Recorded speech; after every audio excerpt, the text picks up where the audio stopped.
Yeah, so in this video, I'm going to be ranking final expense in terms of the tier list of which platforms you should use and why. So this is the final expense version. I've done IULs and I've done annuities. The links to those will be down below in the description. And depending on when you're watching this as well, there's going to be a playlist once all three of them are complete, just for your viewing convenience. But that being said, the what we're doing is we're ranking these by buyer intent, product market fit in terms of audience, right? That's the main category. Then the secondary is going to be infrastructure, and then the third is based off of volume versus quality. And we have it in terms of S and D because sometimes a platform will be really good at volume, which is good depending on your needs, but it will be really bad at quality depending on your needs. So this gives me a little bit of flexibility instead of just saying this platform is the best no matter what, blah blah blah blah blah blah blah blah blah. I don't know how to market any other platform, right? Don't need it, right? Because if you're good at marketing, the medium doesn't matter. You just pick which medium is best depending on what you are selling. That is the point of marketing. I meet my audience where they are and I give them a reason to want to buy from me. That's marketing in a sentence. But that being said, let's continue. So we're going to start with LinkedIn. And honestly, it's it's really not good for final expense. LinkedIn is very much good for things like it's good for anything B2B, right? But that being said, there are some people in their 60s that are retiring and there is some product market fit there. And if they choose to engage with LinkedIn regularly, which I don't know why you do, my experience with LinkedIn is people post AI slop and then there's AI auto commenting slop, and then a bunch of corporate jargon, and then you get bombarded by messages written by AI. Right. I personally don't like the platform, but there's probably some underserved audience on LinkedIn that are in that demographic. So if this video ever gets something like 10,000 views or something like that, and like two people try it, it's like it's probably like not gonna be like that anymore. Like that's genuinely how, like, there's just not a lot of people on LinkedIn. So even if there is an underserved audience, it's just not gonna work. It's just not gonna work out for you long term for final expense specifically. There's again the annuities and the IULs and whole life rate, those are separate tier lists for separate reasons. But for final expense, like technically you can put it C tier, but I'm gonna put it D. I'm gonna put it in D tier. And the next on the list is Pinterest. And Pinterest is more so for creative types. So you'll find like do-it-yourself projects or like DIY projects. You'll find a lot of like digital artwork and whatnot. People aren't really going to that platform seeking consultations, but again, there's probably an underserved people, a group of people. Like Pinterest does have a lot of monthly users. It's a viable platform. It's just not a it's just it's more so of like a, I don't know, like people don't really take pictures of their food anymore and post it online, or at the very least, it's like not on like my own personal algorithm, right? But it's kind of like that kind of thing. Like, oh, look at me, look at what I made. So it's not really the right type of platform for final expense specifically. So it's not something that you would be like S tier or A tier that like you can like run with like just this and like be fairly successful. I'm gonna put this in like I'm gonna put this in like C tier for now. I might change my mind depending on like as we go further. Now this next one is going to be Microsoft Ads, and that is like easy A tier. Microsoft Ads basically are like it's Bing search, right? And people go, oh, there's not really anybody uses Bing. A lot of people actually use Bing. I personally don't, but other people do. My grandpa, before he died, he used Bing. It's like a it's just as good of a search engine as Google or like DuckDuckGo or like Brave or any of them. But Microsoft Bing has a lot of the same search intent that Google does, but you can get it for a fraction of the price because everybody's advertising on Google instead of Bing. So it's definitely A tier. It's a internet platform, so it integrates with a lot of your just pick a lot of your anything with funnel design. If you're doing any type of funnel, right? So by the way, this would work for annuities, IULs, whole life, right? It's pretty much A tier in all of the platforms. Now, Reddit is not the platform you want to use. I'm actually gonna put it behind Pinterest because a lot of Reddit, like the people that use Reddit, they are highly skeptical people because the platform Reddit encourages you to just shit on things even if you like them. It's kind of a lot like X or Twitter that we'll get into in a second, where basically everything is up for critique, so there's already a lot of skepticism. But the majority of users are in the primary demographic of 18 to 34. That's the majority of users. There is around, 8 to, 10, 11%. I forget the exact number of Reddit users that are like over the age of 40 or like over the age of 50 or whatever, but like it's it's not the platform to use for final expense. You're going to get a lot of people that come in, and this is for IULs and annuities as well. You're going to get a lot of people going, "Oh, is this a scam? I did some research online. I looked it up on Claude. I asked Claude why this is a scam." Right? Look at me. I'm so smart. Right? But it's just the nature of the platform. Now, one of the ways to get around this, if you want to try to make it like B tier, is you have some kind of like education project. Like if you have a book, if you're a licensed financial professional, series or not, and you have a book of some kind, right? You can market the book on the platform because you're selling a digital product for like educational purposes, right? And that might be better, but it's just the way people interact with the platform that makes it an uphill battle for things that require high trust sales in a low trust environment, like insurance broadly. It doesn't really make sense to use. You can make it work, but it's an uphill battle. So, but yeah, the next thing I'm gonna do for B tier is all of like the freelancer or like gig platforms or like local hero type stuff. So things like Nextdoor or like Angie's List, Bark.com, those types of platforms like Fiverr, uh, Fiverr, or what's the other one that's like Fiverr, like Fiverr, Alignable, right? All of these platforms, like for various reasons, they allow you to fully diversify your lead flow. So you can like set it up the one time. And sometimes if you have a little bit of extra money, you can like pay like a premium to like get access to like to certain people. So for Bark.com, you pay for contact credits and like only 5 people in that case are allowed to like message that particular person. So you definitely speak to a lot of window shoppers when you use these like local hero or like contractor work or like gig work platforms. You just kind of lump them all into the same criteria just for time purposes.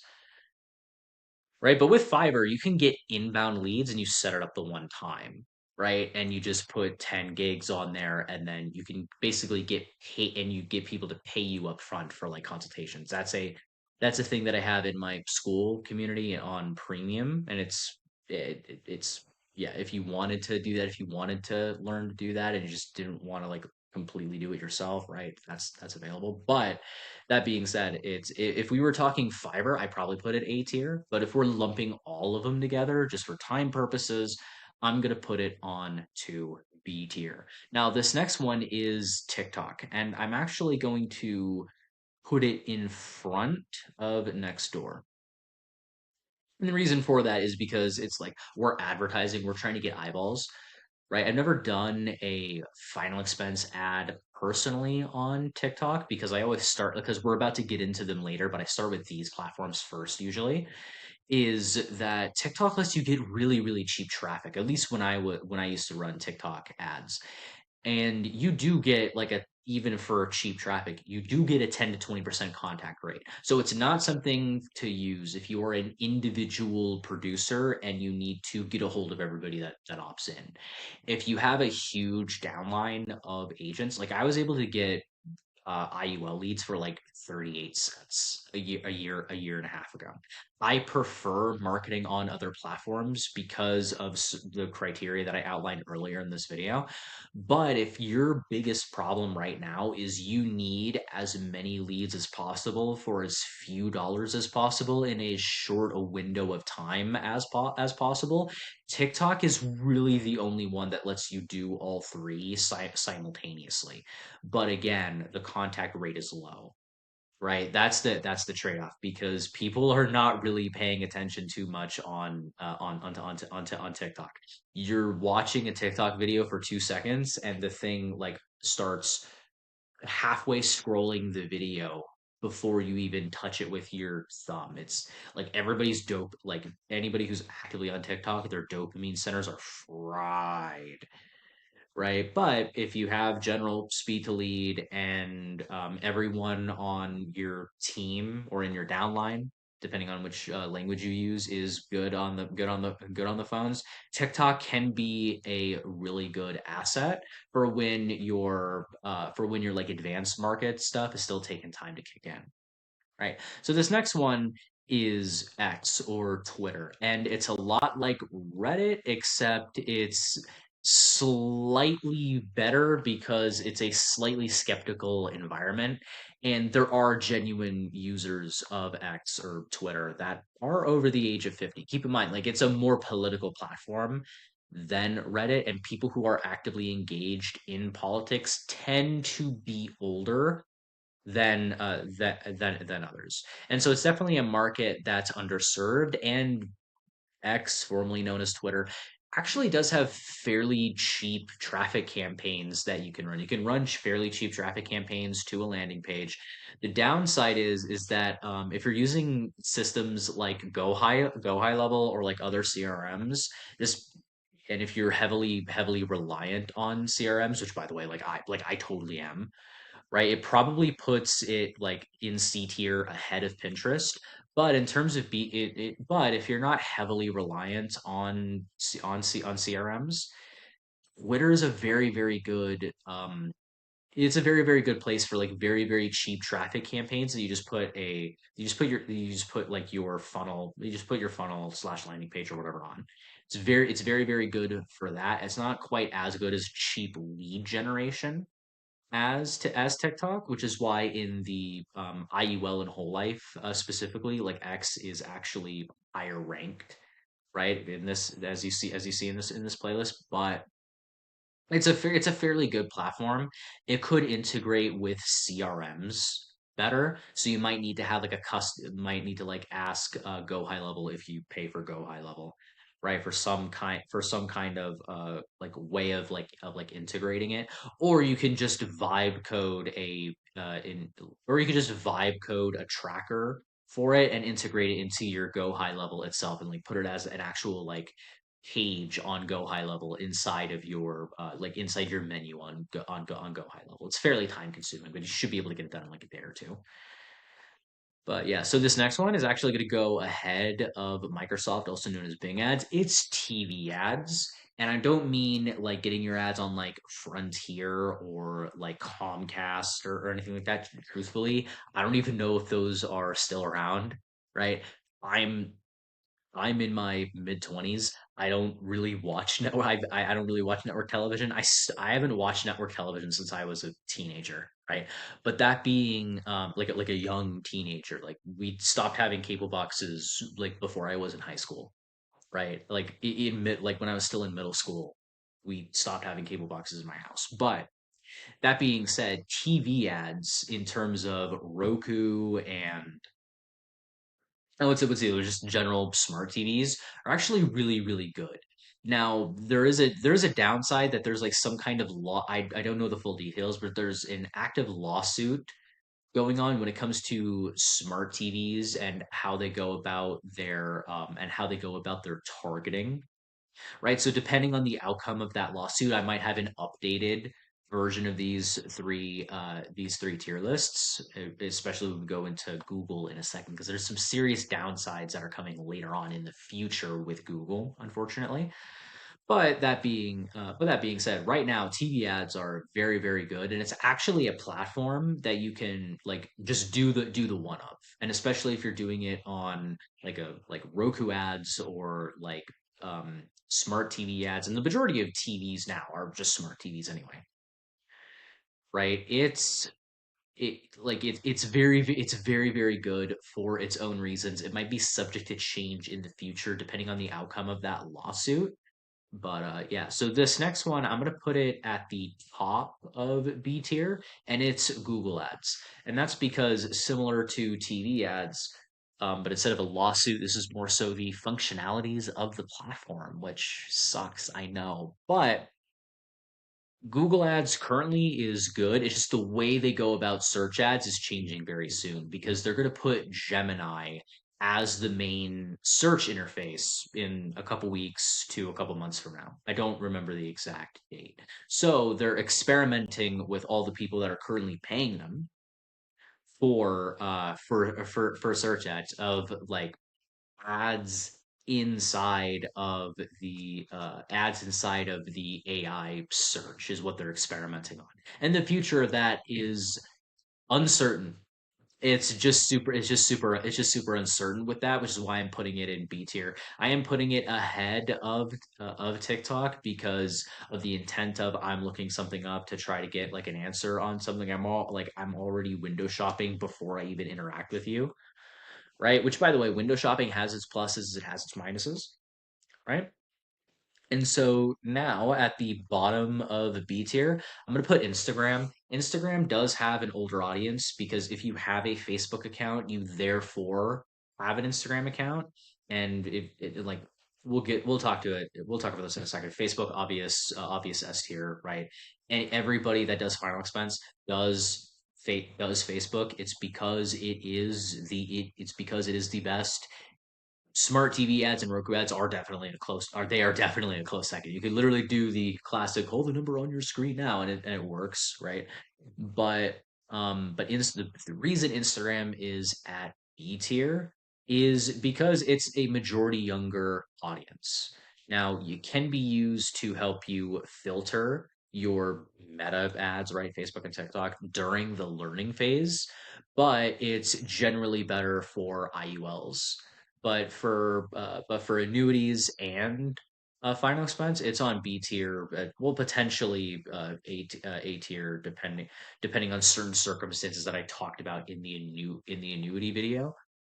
But it's definitely at the very end of B tier, borderline C tier or final expense. But this is the definitive tier list currently that I have for final expense. Again, if you have the skill set of marketing, the medium that you're using doesn't really matter. You're just selecting the medium depending on your audience. So basically, because of how audiences currently interact with the following platforms, this is how I'd rank it. Like I would run these three before I would run any of these. And that's just the current iteration of how these platforms work, right? And this is purely merit based. So if the AI search ads end up being really, really good and really good at generating conversions and whatnot, it will go ahead of Microsoft ads, right? But again, this is subject to change because platforms and algorithms change over time. Human psychology does not. So yeah, depending on when you're watching this, full playlist down below in the description and or the videos are coming out later on, and I'll see you in the next one.